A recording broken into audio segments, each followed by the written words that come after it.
मेरा नाम रश्मि है। मेरे दादाजी बहुत ही धनी जमींदार थे। दादाजी की बहुत सारी जमीन मेरे पापा और चाचा को विरासत में मिली थी। मेरे सिर्फ एक ही चाचा थे जो बहुत ही जिद्दी और लड़ाकू थे। इसलिए मेरे दादाजी ने अपने जीते जी सारी जायदाद का बंटवारा कर दिया था।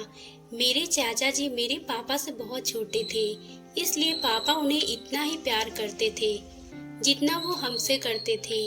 एक बार मेरे चाचा जी ने अपने दोस्त की शादी में किसी गांव में गए थे, तब उन्हें वहीं पर हमारी चाची को पसंद किया था।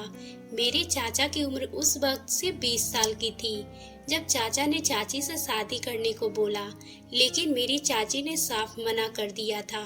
चाची के मना करने से चाचा को बहुत ही बुरा लगा था, इसलिए अगले ही दिन चाचा ने मेरी मम्मी से बात करके उनके घर रिश्ता भेजवा दिया।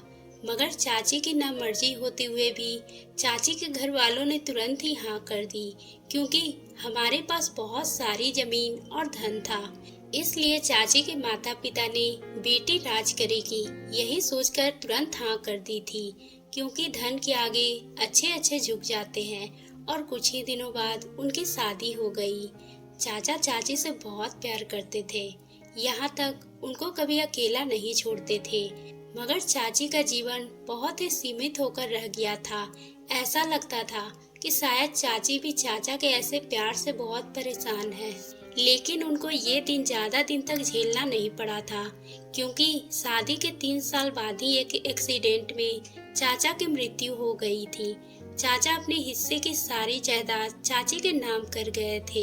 सब सोच रहे थे कि चाचा से पीछा छूटने पर चाची खुश होगी, लेकिन ऐसा बिल्कुल भी नहीं था, बल्कि चाची भी चाचा जी से उतना ही प्यार करती थी। ये देखकर सबको बहुत ही आश्चर्य हुआ था। कुछ दिन बीते तो सबने चाची से दूसरी शादी करने को कहा, लेकिन चाची ने बिल्कुल भी नहीं मानी। उन्होंने पूरी जिंदगी ऐसे ही रहने का फैसला सुना दिया। ये सुनकर काफी लोगों ने उन्हें पागल भी कहा, लेकिन चाची ने किसी की कोई बात नहीं सुनी और सबसे लास्ट में उनको उनके हाल पे छोड़ दिया गया। चाची घर में अकेली ही रहती थी। उनको घर के हालातों का और बहुत ही कठिनाइयों का सामना करना पड़ रहा था। इसलिए उन्होंने अपने बचपन के जिगरी दोस्त के लड़के को अपने घर बुला लिए। अब चाची की जिंदगी में थोड़ा सुकून था, इसलिए दोस्त का बेटा उन्हीं की तरह बहुत ही खूबसूरत था। उसने यही अपना जॉब ढूंढ लिया था। चाची अक्सर हमारे घर भी आ जाती थी। अब मैं भी बड़ी हो गई थी और मेरे मम्मी पापा ने भी मेरे लिए लड़का देखना शुरू कर दिया था, लेकिन जो भी मुझे देखने आता वो मना कर देता था, क्योंकि मेरा रंग सांवला था और दिखने में भी ज्यादा खूबसूरत नहीं थी। जब कोई मुझे रिजेक्ट करके जाता था तो मैं बहुत ही मायूस हो जाती थी, लेकिन मेरी मम्मी मुझे समझाती थी कि तेरे अंदर कोई कमी नहीं है और ना तेरा भाग्य खराब है, बल्कि देखने वालों की आंखों में ही कमी है। मैं मम्मी की बात सुनकर खुश हो जाती थी, मगर ये भी जानती थी कि सबको अपने बच्चे बहुत अच्छे लगते हैं, फिर चाहे वो जैसे भी हो। जब मम्मी पापा ने हर जगह मेरे लिए रिश्ता बोल दिया और दहेज में बंगला गाड़ी देने को भी बोल दिया, ये बातें सुनकर रोज कोई ना कोई मुझे देखने आ जाता, अब मना करके भी चला जाता था। मैं अब अपनी जिंदगी में बहुत ही दुखी हो गई थी, क्योंकि मैं भी चाहती थी कि मेरी शादी हो और एक अच्छी फैमिली हो, लेकिन मुझे अब लगने लगा था कि मेरा ये सपना अब सपना ही रह जाएगा। चाची जी हमारे घर में आती और मेरे लिए दुख और अफसोस जाहिर करती थी। इस बात को लेकर मम्मी पापा में बहुत ही लड़ाई भी हुई। मेरी मम्मी पापा को बोलती थी, अगर इतना ही दुख है तो मेरी बेटी का रिश्ता अपने दोस्त के बेटे से क्यों नहीं करा देती। लेकिन पापा उन्हें समझाते कि आजकल के बच्चे अपने माता पिता की ही नहीं सुनते, तो वो फिर भी उसकी दोस्त का बेटा है, वो कैसे उसकी बात मान सकता है। लेकिन मम्मी नहीं मानी और एक दिन चाची इसे पूछ ली। मम्मी की बात सुनकर चाची के चेहरे का रंग ही उड़ गया और उन्होंने मेरी तरफ देखकर बोला, वो लड़का नहीं मानेगा। ये कहकर वो चली गई। दिन ऐसे ही गुजर रहे थे। रिश्ते वाले मुझे देखने आते और रिजेक्ट करके चले जाते। फिर कुछ दिन बाद चाची हमारे घर आई। मेरे रिश्ते के बारे में मम्मी से पूछी, रश्मि का रिश्ता कहीं हुआ या नहीं।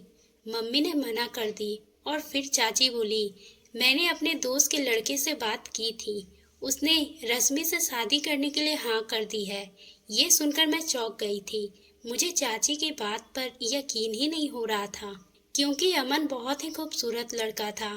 खैर, मैं कुछ दिन बाद मेरी शादी अमन से हो गई थी। शादी वाले दिन मैं अपने कमरे में बैठे सोच रही थी कि पता नहीं चाची ने अमन को क्या बोला होगा कि वह मुझसे शादी करने के लिए मान गया। इतने में ही कोई रूम के अंदर आया। मैंने देखा तो वो अमन थे। उन्होंने मुझे देखा और बोले, तुम बहुत ही सुंदर हो। ये सुनकर मेरी खुशी का ठिकाना ही नहीं रहा। मैं बहुत ही ज्यादा खुश थी। अब अमन अपने ऑफिस में जाते और मेरे लिए रोज कुछ न कुछ खाने के लिए ले आते और मेरी बहुत तारीफ करते थे। अब मैं और मेरी मम्मी पापा भी बहुत खुश थे और कुछ दिनों बाद मैं खुद को दुनिया की सबसे खूबसूरत लड़की समझने लगी थी। बस कभी कभी चाची का व्यवहार मेरे साथ कुछ खराब हो जाता, मुझ पर बिना बात के गुस्से करती। आखिर थी तो मेरी चाची ही। मैं चुप होकर उनकी सारी बात सुन लेती थी। शादी के 10 दिन बाद ही मेरे पति का ट्रांसफर दूसरे शहर में हो गया था और हम वहां शिफ्ट हो गए। मेरी जिंदगी बहुत ही अच्छी चल रही थी। एक दिन मेरी चाची ने मुझसे बोला कि सबको फोन करके बताओ कि तुम प्रेग्नेंट हो। मैं चौंक गई, बोली, मगर मैं तो प्रेग्नेंट नहीं हूँ, मैं सबसे झूठ क्यों बोलूँ। खैर, जैसे तैसे करके चाची ने मुझसे झूठ बुलवा ही दिया। ये सुनकर मेरे मम्मी पापा बहुत ही खुश हुए। लेकिन कुछ ही दिनों बाद चाची का बढ़ता हुआ पेट देखकर मुझे बहुत ही हैरानी हुई और मैंने चाची से पूछ लिया कि ये बच्चा किसका है। तो वो बोली, ये तुम्हारे चाचा का बच्चा है। ये सुनकर मैं और भी ज्यादा परेशान हो गई थी, क्योंकि चाचा के गुजरे काफी टाइम हो गए थे। ऐसा कैसे हो सकता था। मैंने सारी बात अपने पति से बताई। उसने भी मुझे बोला कि जैसा तुम्हारी चाची कहती है वही करो। अमन की बात सुनकर मुझे जोरदार झटका लगा। खैर, अपने पति की बात मानी और ऐसे ही किया। चाची ने एक लड़के को जन्म दिया था और उसे पालने की सारी जिम्मेदारी मुझे ही सौंप दी थी। अभी 2 साल ही हुआ था कि चाची जी फिर से प्रेग्नेंट हो गई। अब मैंने फिर से उनसे पूछा, ये पेट में किसका बच्चा है। तो उन्होंने बोला, ये तुम्हारे चाचा जी का ही है। ये सुनकर मेरे तो होश ही उड़ गए और मुझे बहुत ही गुस्सा आया और मैं बोली, ऐसा कैसे हो सकता है, आप मुझे पागल समझती हो क्या। मेरे पति ने मुझ पर गुस्सा किया और बोले, तुम्हारी चाची सच बोल रही है, ज्यादा बोलने की कोई जरूरत नहीं है, ये जैसा करती है वैसा करो। अब मैं खूब अच्छी तरीके से समझ गई थी मेरी चाची एक अच्छी औरत नहीं थी और मेरा पति मुझसे झूठ बोल रहा था। मैंने अब ठान लिया था मैं सच्चाई का पता लगा कर ही रहूंगी। मगर फिर मैंने सोची कि चाची तो सारा दिन मेरे साथ ही रहती है, मुझे उनके कारनामों का पता रात में जागने से ही लग सकता है। फिर मैंने रात में जागने की सोची, लेकिन मुझे इतनी गहरी नींद आई कि मुझे पता ही नहीं लगा कि मैं कब सो गई।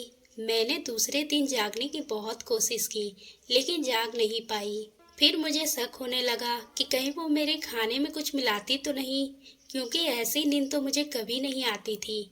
और अगले ही दिन जब मेरा खाना रूम में आया तो मैंने एक प्लास्टिक में करके खाने को खिड़की से फेंक दिया और सोने का नाटक करने लगी। लेकिन इस रात मुझे नींद नहीं आई थी। अब पक्का हो गया था कि मेरे खाने में नींद की दवाई मिलाई गई थी, लेकिन क्यों, इसका पता भी लगाना बाकी था। मैं आंखें बंद करके सोच ही रही थी कि मेरे कमरे में कोई आया। मैंने हल्की सी आंखें खोली और देखा तो वो मेरा पति ही था। मैं चुपचाप लेटी रही और सोने का नाटक करती रही। उसने मेरे माथे को चूमा और रूम से बाहर चला गया। जब काफी रात हो गई और अमन रूम में वापस नहीं आए तो मैं उठी और रूम से बाहर देखने चली गई। मुझे कोई नहीं दिखा। फिर मैं चाची के कमरे की तरफ गई। कमरे के अंदर देखा, मेरे सर से जैसा आसमान ही टूट पड़ा, क्योंकि चाची और मेरा पति एक ही साथ था।